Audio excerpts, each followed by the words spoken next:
Hi, Phil here again. Welcome to the new video. This one is about how students learn mathematics, well, according to us anyway. Um, so when we look at how students learn in class, there's just generally a couple of different ways in which teachers would go about engaging students in learning. The first one, the more traditional way, is would say it'd be behaviourist. And that's where we're talking about the sage on the stage, where the teacher is the font of all knowledge,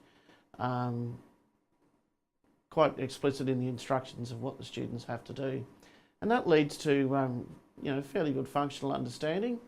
The students know how to do the rudimentary tasks involved in solving problems.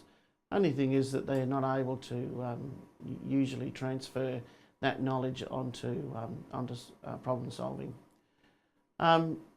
As opposed to that, we might talk about the relational or connectionism model, and that's where we're teaching the students how to learn, maybe for themselves or maybe a bit scaffold in terms of how they're thinking about doing their problems. They're focusing more on what they're doing rather than getting that last line answer, which I think is pretty significant in terms of what we've been doing in maths for some time. What do we know about the way students learn? Students learn best when it's based around them, based around the student themselves. If we don't know what their prior knowledge is and if they're ready for learning, why are we starting at that particular adjunct of the course? So knowing the student and teaching around that particular group of kids we got in front of us, bearing in mind that we could have maybe up to 25, 30 different learners in front of us. Learning is developmental. There's plenty of theories there. I guess good old Piaget is one that comes to mind. Learning should be real world. So if we're just going to be worrying about the mathematical abstracts that we can teach, and those certainly do come up in Maths E. We can teach that ad nauseum. But what are we doing it for? Is there any actual real world application for these students to learn these particular things? And if we can, we also know that if it's problem based, then it's probably more likely to have better outcomes for students. Again, it's about seeing the why, not just the what. You might see this come up a little bit from time to time during the videos. It's just something that we can, I guess, relate to in different ways. So, for example, the 100 dice.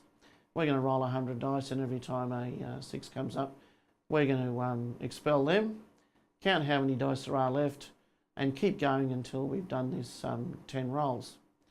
That would lead us to sorts of questions about what's half-life, what does that mean, what is the half-life of this particular problem, are we ever going to get none left, and how does that relate to a little bit further problems that are coming up, for example, one that's going to come in this video. So what does it look like? We're going to have a little graph that looks something like that. And we should be looking at the particular features of that particular graph. Does it have an x and y intercept, for example? Yes or no? Is it a straight line? Is it asymptotic? Those sorts of features I think we should be looking at in terms of this problem. And when we look at it in those terms, and we can start maybe putting this together with other videos that in the series, we can start looking at how students are going to learn best for themselves. So that sort of little problem would lead us to, and I'm not going to read it out, but for example, drug manufacturers are really concerned about how we metabolise and how quickly we metabolise the drugs that we're given. We might ask the students beforehand, why do we have a 6-hourly dose? Why do we take one of these tablets twice a day? Where does that come from? Is it just some sort of abstract that we know that we need to take 2 of them? Well, let's make it morning and night. Why is that? Why do we do that?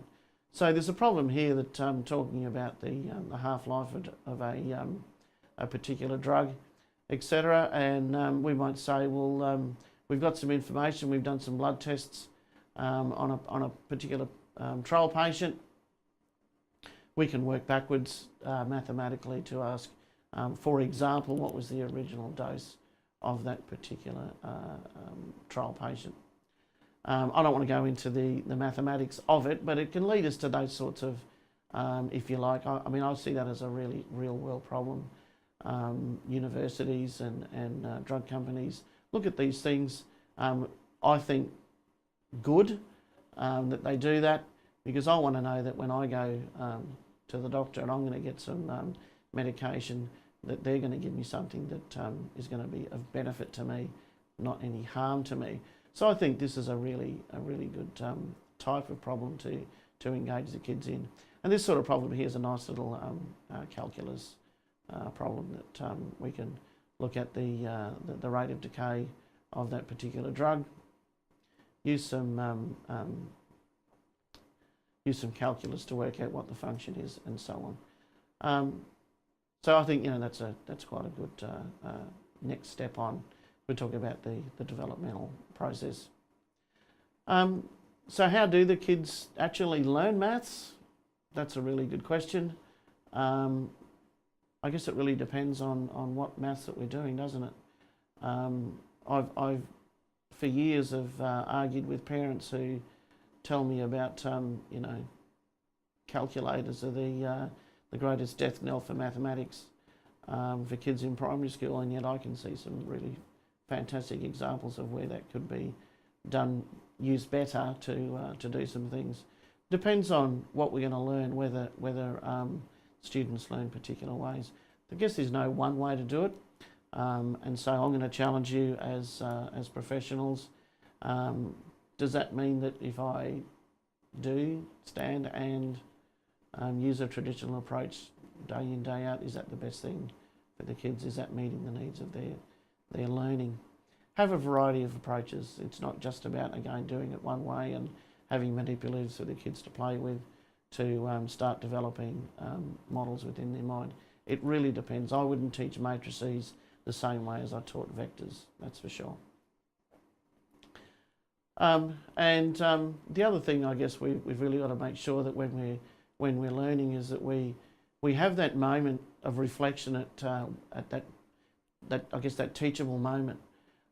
We don't let the end product to be or that last line of that working to be the end of the question. I think we need to then reflect on the question and say, what did I actually learn from doing this activity? What did I learn from doing this problem? It's not about doing questions 1 to 32 down the left-hand side of the page, but after doing those questions, what did I find out about finding antiderivatives? What did I find out about adding and subtracting matrices? So making sure that what we're doing is of noteworthiness, and it's not just the fact that I've done 32 questions, given it a tick, and move on. So how do kids learn? I think what we've got to do is understand that there's more than one way to do that. I don't think we've got to do the best thing by the kids is necessarily do the one thing all the time. So variety is certainly the key thing there. And the other thing, I guess, that is really important too is knowing your students, making sure that what you're doing is student-centred. So thanks for listening. I hope this has been worthwhile for you. Thank you.